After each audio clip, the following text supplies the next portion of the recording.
السلام عليكم. الحمد لله اللهم صل على محمد وعلى آل محمد. أما بعد فإن خير الحديث كتاب الله وخير الهدي هدي محمد رسول الله وشر الأمور محدثاتها وكل بدعة ضلالة.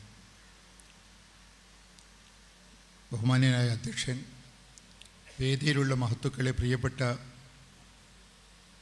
ഖുർആൻ സ്നേഹികളെ, വിശുദ്ധ ഖുർആനിൽ ഒട്ടേറെ സംഭവങ്ങളിലൂടെയും വചനങ്ങളിലൂടെയും അള്ളാഹു പഠിപ്പിക്കുന്ന ഒരു മഹത്തായ ആശയം അദൃശ്യജ്ഞാനം അള്ളാഹുവിന് മാത്രമാണ് എന്ന തത്വമാണ്. ദൗർഭാഗ്യവശാൽ നമ്മുടെ സമൂഹത്തിൽ പ്രവാചകന്മാരിലും ജിന്നുകളിലും മലക്കുകളിലും സിദ്ധന്മാരിലുമെല്ലാം അദൃശ്യജ്ഞാനം ആരോപിക്കുകയും ഈ അദൃശ്യജ്ഞാനമുള്ള ആളുകൾ എന്ന നിലയ്ക്ക് തങ്ങളുടെ ഓരോ രഹസ്യങ്ങളും അറിയുന്നവരായി അവരെ ചിത്രീകരിക്കുകയും തദടിസ്ഥാനത്തിൽ ഭക്തിപൂർണമായ വിധം അവരെ സമീപിക്കുകയും ചെയ്യുന്ന ഒരു സ്ഥിതി ഉണ്ടായിട്ടുണ്ട്.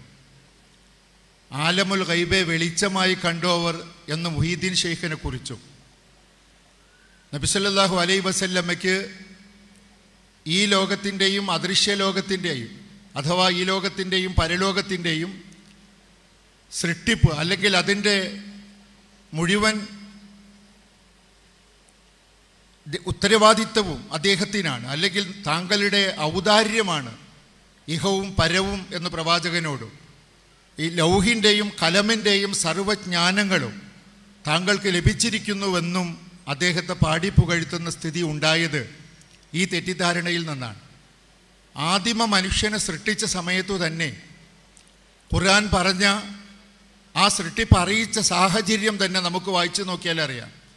വൈദ ഖാല റബ്ബുക ലിൽ മലായികത്തി ഇന്നി ജായിലുൻ ഫിൽ അർദി ഖലീഫ എന്ന് തുടങ്ങുന്ന ഖുർആനിക വചനം ഭൂമിയിൽ പ്രാതിനിധ്യ സ്വഭാവത്തോടെ നിലകൊള്ളുന്ന ഒരു സമൂഹത്തെ ഞാൻ സൃഷ്ടിക്കാൻ പോകുന്നുവെന്ന് മലക്കുകളെ അറിയിച്ച സന്ദർഭം. അല്ലാഹുവേ, ഞങ്ങൾ നിന്നെ പ്രകീർത്തിക്കുന്നു, നിന്റെ പരിശുദ്ധിയെ വാഴ്ത്തുന്നു. എന്നിട്ട് ഭൂമിയിൽ കുഴപ്പമുണ്ടാക്കുന്ന ഒരു വിഭാഗത്തെ എന്തിനാണ് നീ സൃഷ്ടിക്കുന്നതെന്ന് ചോദിക്കുന്ന മലക്കുകൾ യഥാർത്ഥത്തിൽ മനുഷ്യർ സൃഷ്ടിക്കപ്പെടുന്നതിൻ്റെ മുമ്പ് മനുഷ്യരുമായി ബന്ധപ്പെട്ട് അള്ളാഹു സൃഷ്ടിപ്പിനെ കുറിച്ച് അറിയിച്ചപ്പോൾ വരാൻ പോകുന്ന മനുഷ്യരുടെ രീതി എന്താണെന്ന്, സ്ഥിതി എന്താണെന്ന് മലക്കുകൾക്ക് അറിയില്ലെന്നതിൻ്റെ വ്യക്തമായ തെളിവാണ് ഈ മലക്കുകളുടെ ചോദ്യവും വിമർശന രീതി എന്ന് തോന്നുന്ന വിധത്തിലുള്ള അവരുടെ പ്രതികരണങ്ങളും. അപ്പോഴാണ് അള്ളാഹുവിൻ്റെ മറുപടി, ഇന്നി ആലമു മാലാത്ത അലമൂൻ, നിങ്ങൾക്കറിയാത്തത് എനിക്കറിയാം എന്ന്. മലക്കുകൾ വരാൻ പോകുന്ന മനുഷ്യരുടെ മഹത്വത്തെക്കുറിച്ചോ വരാൻ പോകുന്ന ആ സൃഷ്ടികളുടെ മഹാത്മ്യത്തെക്കുറിച്ചോ അറിയാത്തവരാണ് എന്ന് കൃത്യമായി പഠിപ്പിച്ചുകൊണ്ടാണ് അള്ളാഹു മനുഷ്യ സൃഷ്ടിപ്പിനെ സംബന്ധിച്ചു പ്രഖ്യാപിക്കുന്നത് തന്നെ. ഇതുപോലെ തന്നെ ജിന്നുകളെക്കുറിച്ച് ആളുകൾക്കൊരു വിശ്വാസമുണ്ടായിരുന്നു. അവർക്ക് ഗൈബറിയാം, അദൃശ്യമറിയാമെന്ന്. ഈ സംഭവം നമ്മെ തന്നെ ചിന്തിപ്പിക്കുന്ന വിധത്തിലും വേദനിപ്പിക്കുന്ന വിധത്തിലുമാണ് അള്ളാഹു അത് തിരുത്തിയത്. നമുക്കേറെ വിശദീകരണങ്ങൾ ആവശ്യമില്ല. സുലൈമാൻ നബി അലൈഹിസ്സലാം വളരെ മഹാനായ പ്രവാചകനാണ്. ഭൗതിക സാഹചര്യങ്ങൾ ഏറെ ലഭിച്ചിട്ടുള്ളൊരു പ്രവാചകനാണ്. മറ്റേതു പ്രവാചകന്മാർക്ക് ലഭിച്ചതിനേക്കാളും ഭൗതികമായ സൗകര്യങ്ങൾ ലഭിച്ച പ്രവാചകനാണ്.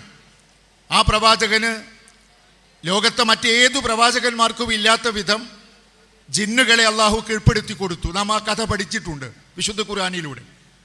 ആ പ്രവാചകന് മുമ്പിൽ പണിയെടുക്കുന്ന, ജോലി ചെയ്യുന്ന ജിന്നുകൾ, ആ ജിന്നുകളുടെ ജോലി നിയന്ത്രിച്ചു കൊണ്ടിരിക്കുകയാണ് ഫീൽഡിൽ വെച്ച് മഹാനായ സുലൈമാൻ നബി മരിക്കുന്നത്.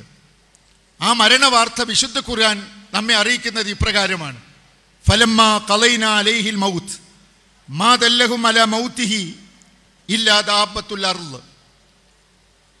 അദ്ദേഹത്തിന് നാം മരണം വിധിച്ചു. ആ മരണവാർത്ത അറിയിച്ചത് യഥാർത്ഥത്തിൽ ചിതലുകളാണ്.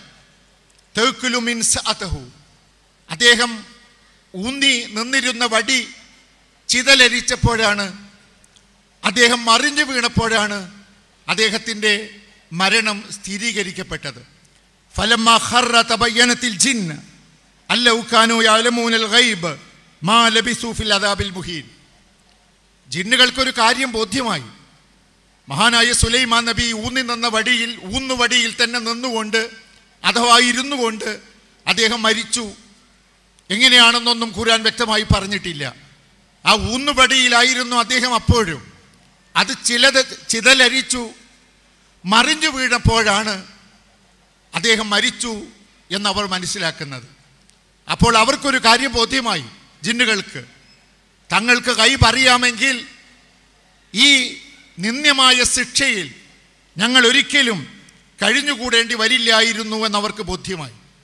കാരണം പണിയെടുപ്പിക്കുന്ന, ജോലി എടുപ്പിക്കുന്ന യജമാനൻ മരിച്ചതറിഞ്ഞാൽ ഈ ജോലിയിൽ തങ്ങൾ തുടരുമായിരുന്നില്ല എന്ന യാഥാർത്ഥ്യമാണ് ഇവിടെ ബോധ്യമാകുന്നത്. അഥവാ തങ്ങൾക്ക് അദൃശ്യമറിയില്ല എന്ന് ജിന്നുകൾക്ക് ബോധ്യപ്പെടുത്തിയത് മഹാനായ സുലൈമാൻ നബി അലൈഹി സ്വലാമിൻ്റെ ഈ മരണത്തിലൂടെയാണ്. പ്രവാചകനായ സുലൈമാൻ നബിക്ക് ഇങ്ങനെ ഒരവസ്ഥ നിശ്ചയിച്ചുകൊണ്ട് ജിന്നുകൾക്കുണ്ടായിരുന്ന തെറ്റിദ്ധാരണ തിരുത്തുകയാണ് വിശുദ്ധ ഖുർആൻ ചെയ്തത്. ഖുർആനിൽ പല സംഭവങ്ങളും പറഞ്ഞിട്ടുണ്ട്. വിശുദ്ധ ഖുർആൻ പറയുന്ന കഥകളെല്ലാം ഗുണപാഠങ്ങളാണ്. മഹാനായ ഇബ്രാഹിം നബി, നേരത്തെ നാം കേട്ട പ്രസംഗത്തിൽ വളരെയധികം പ്രധാനപ്പെട്ട തൗഹീദിൻ്റെ പ്രവാചകനാണ് ഇബ്രാഹിം നബി. അള്ളാഹുവിൻ്റെ ഖലീലാണ്. ആ പ്രവാചകൻ ഒരിക്കൽ അദ്ദേഹത്തിൻ്റെ വീട്ടിൽ വന്ന അതിഥികളുടെ കഥ നമുക്ക് ഖുർആൻ പറഞ്ഞു തരുന്നുണ്ട്. ഹൽ അതാക ഹദീസു ലൈഫി ഇബ്രാഹിമിൽ മുക്രമീൻ, ഇബ്രാഹിം അൽ മുക്രമീൻ എന്ന് പറഞ്ഞു തുടങ്ങുന്ന ഖുർആനിക വചനങ്ങൾ. ഇബ്രാഹിമിൻ്റെ വീട്ടിൽ വന്ന മാന്യന്മാരായ അതിഥികളെക്കുറിച്ചുള്ള വാർത്ത നിനക്ക് വന്നു കിട്ടിയിട്ടില്ലയോ? ഇത് ദഖലു അലൈഹി ഫഖാലു സലാമ ഖാല സലാം. അവർ വീട്ടിൽ കടന്നു സലാം പറഞ്ഞു. ഇബ്രാഹിം സലാം തിരിച്ചും നൽകി. ഇബ്രാഹിം നബിക്ക് മനസ്സിലായില്ല ഇതാരാണെന്ന്. ഖൗമുൻ മുങ്കറൂൻ, അപരിചിതരാണല്ലോ എന്ന് അദ്ദേഹം പ്രതികരിച്ചു. അദ്ദേഹം വീട്ടിൽ ഭാര്യയുടെ അടുത്ത് പോയി സ്വകാര്യമായി ചെന്ന് അതിഥി സൽക്കാരത്തിനുള്ള ഏർപ്പാടുകൾ ചെയ്തു. ഖുർആൻ തന്നെ പറഞ്ഞത് ഒരു ഇജ്ലുൻ സമീൻ, ഒരു മൂരിക്കുട്ടിയെ, തടിച്ച മൂരിക്കുട്ടിയെ, കാളക്കുട്ടിയെ അറുത്ത് പാകം ചെയ്ത് പുഴുങ്ങി അറബികളുടെ സൽക്കാര രീതിയിൽ അവിടെ കൊണ്ടുവന്നു വെച്ചു. പക്ഷേ അതിഥികൾ ഭക്ഷണം കഴിക്കുന്നില്ല. അദ്ദേഹം ചോദിച്ചു, അലാ തഅ്കുലൂൻ, നിങ്ങൾ കഴിക്കുന്നില്ലേ എന്ന്. കൈകൾ നീളാതെ വന്നപ്പോൾ, ഭക്ഷണ തളികയിലേക്ക് കൈകൾ നീട്ടുന്നില്ല അതിഥികളെന്ന് വന്നപ്പോഴാണ് അദ്ദേഹം ചോദിക്കുന്നത്, അലാ തഅ്കുലൂൻ, നിങ്ങൾ ഭക്ഷണം കഴിക്കുന്നില്ലേ എന്ന്. അവർ പറഞ്ഞു, പേടിക്കേണ്ട, ഞങ്ങൾ ഭക്ഷണം കഴിക്കുന്നവരല്ല. അവരുടെ സ്ഥിതി അവരപ്പോഴാണ് വിശദീകരിച്ചത്. പക്ഷേ ഈ ആളുകളെക്കുറിച്ച് അദ്ദേഹത്തിന് ഭയപ്പാട് തോന്നി. ഫഔജസ മിൻഹും ഖീഫ എന്ന് ഖുർആൻ പറഞ്ഞിട്ടുണ്ട്. അവരെ പറ്റി അദ്ദേഹത്തിൻ്റെ മനസ്സിൽ പേടി തോന്നിയെന്ന്. അത് സ്വകാര്യമാക്കി വെച്ചുകൊണ്ട് അദ്ദേഹം അവരോട് പെരുമാറി. ഈ സംഭവം നമുക്ക് പഠിപ്പിക്കുന്ന ഒരാശയമുണ്ട്. പ്രവാചകനായ ഇബ്രാഹിം, ഖലീലുള്ള എന്ന് വിശേഷിപ്പിക്കപ്പെടുന്ന പ്രവാചകന് തൻ്റെ മുമ്പിൽ വന്നിരിക്കുന്ന ആളുകൾ മലക്കുകളാണെന്ന് മനസ്സിലായില്ല എന്നതാണത്. മലക്കുകളാണെന്ന് അറിയുമെങ്കിൽ അദ്ദേഹം അവരെ സൽക്കരിക്കാൻ വേണ്ടി ശ്രമിക്കുമായിരുന്നില്ല. പിന്നീടൊരു സംഭവം ഉണ്ടായത് ഖുർആൻ പറയുന്നുണ്ട്. ഇബ്രാഹിം നബിക്ക് അവരൊരു സന്തോഷ വാർത്ത നൽകി. വബശ്ശർനാഹു ബിഗുലാമിൻ അലീം, ജ്ഞാനിയായ ഒരു പുത്രനെ പറ്റി നാം അദ്ദേഹത്തിന് സന്തോഷ വാർത്ത അറിയിച്ചു.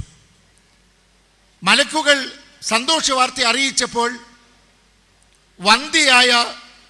വൃദ്ധയായ തൻ്റെ ഭാര്യ പുറത്തു വന്നു. ഫഅഖ്ബലത് ഇംറഅതുഹു ഫീ സർറ ഫസക്കത് വജ്ഹഹ വഖാലത്ത് അജൂസുൻ അഖീം.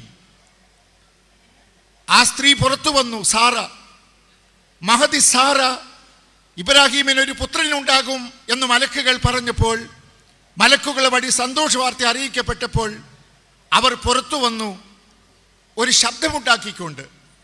സാധാരണ ഒരു അത്ഭുത വാർത്ത കേൾക്കുമ്പോൾ സ്ത്രീകളുടെ പ്രതികരണം പോലെ അവർ ശബ്ദമുണ്ടാക്കി പുറത്തു വന്നു. ഫസക്കത്ത് വജ്ഹഹ, മുഖത്തിങ്ങനെ അടിച്ചുകൊണ്ട് നാണം കുണിഞ്ഞ് അവർ പറഞ്ഞു, അജൂസുൻ അഖീം, ഈ വൃദ്ധയായ വന്ധ്യയായ ഞാൻ ഭാര്യ. മറ്റു ചില വചനങ്ങളിൽ ഭർത്താവിനെ കുറിച്ച് പറയുന്നുണ്ട്, ഇതാ ഈ വൃദ്ധനായ കാരണവരും ഈ വന്ധ്യയായ വൃദ്ധയായ ഞാനും, ഞങ്ങൾക്ക് കുട്ടികളോ എന്നാണ് അവർ അത്ഭുതം കൂറിയത്. സാറ എന്ന ബീവിക്ക് ഗൈബ് അറിയില്ലെന്നതിൻ്റെ കൃത്യമായ തെളിവാണ് ഖുർആൻ ഇവിടെ പഠിപ്പിക്കുന്നത്. പലപ്പോഴും കളഞ്ഞുപോയ സാധനങ്ങൾ കിട്ടാൻ ബീവിമാരെ സമീപിക്കുന്ന ആളുകൾ നമ്മുടെ സമൂഹത്തിൽ സുലഭമാണ്. പ്രവാചകനായ യാക്കൂബ് നബി അലൈഹിസ്സലാമിൻ്റെ കഥ, സുന്ദരമായ കഥ എന്ന പേരിൽ വിശുദ്ധ ഖുർആൻ ഒരു സൂറ തന്നെ അവതരിപ്പിച്ചുകൊണ്ട് നമ്മെ പഠിപ്പിക്കുന്നുണ്ട്. ജ്യേഷ്ഠന്മാർക്ക് അനുജ സഹോദരനോട് അസൂയയായിരുന്നു.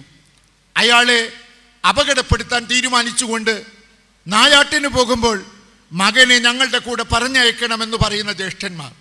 പിതാവിനോട് തർക്കിക്കുന്ന കഥ സൂറത്ത് യൂസുഫിലുണ്ട്, നമുക്കത് വിശദീകരിക്കേണ്ടതില്ല. അവസാനം പിതാവ് സമ്മതിച്ചു. മകനെ അവർ കിണറ്റിൽ തള്ളി കൊല്ലാൻ ആലോചന നടത്തി. അവരിലെ വിവേകിയായൊരു കാരണവർ പറഞ്ഞതനുസരിച്ച് കിണറ്റിൽ ഇറക്കി. അവർ പോന്നു.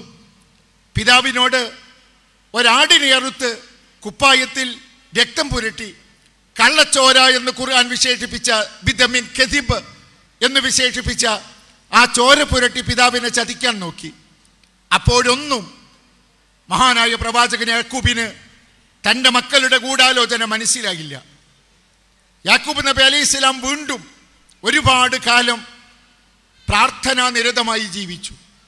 പക്ഷേ അടുത്ത നാട്ടിൽ ഈജിപ്തിൽ ഭരണാധികാരിയായി, ഭരണത്തിൽ പങ്കാളിയായി യൂസുഫ് അവരോധിക്കപ്പെട്ടപ്പോൾ അരി വാങ്ങാൻ, ഗോതമ്പ് വാങ്ങാൻ തൻ്റെ സ്വന്തം മക്കളെ ഈജിപ്തിലേക്ക് അയക്കുമ്പോഴും തൻ്റെ മകൻ യൂസുഫ് ജീവിച്ചിരിക്കുന്നുവെന്ന് പ്രവാചകൻ അറിയില്ല.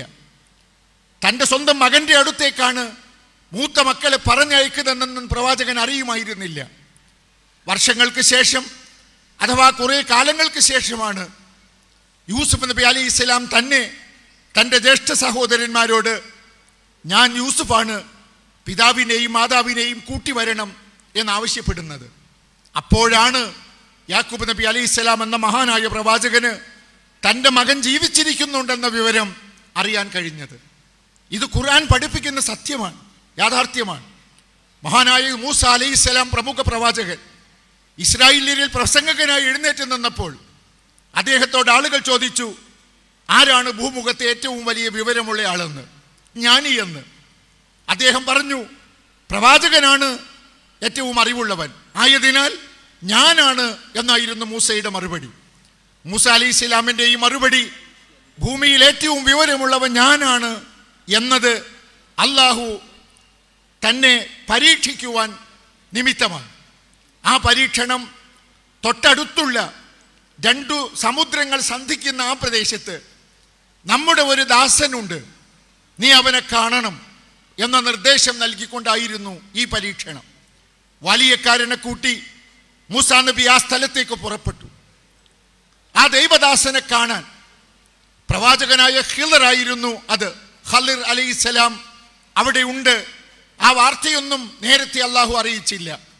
അയാളെ കാണണം എന്നായിരുന്നു സന്ദേശം. അദ്ദേഹം പുറപ്പെട്ടു. കഴിക്കാൻ അവർ കരുതി വെച്ചിരുന്ന മത്സ്യം എവിടെ വെച്ച് നഷ്ടപ്പെടുന്നോ അവിടെയാണ് അദ്ദേഹം എന്നറിയിക്കപ്പെട്ടിരുന്നു. കുറേ കഴിഞ്ഞ് ഭക്ഷണം കഴിക്കണമെന്ന് തോന്നിയപ്പോൾ അദ്ദേഹം വാലിയക്കാരനോട്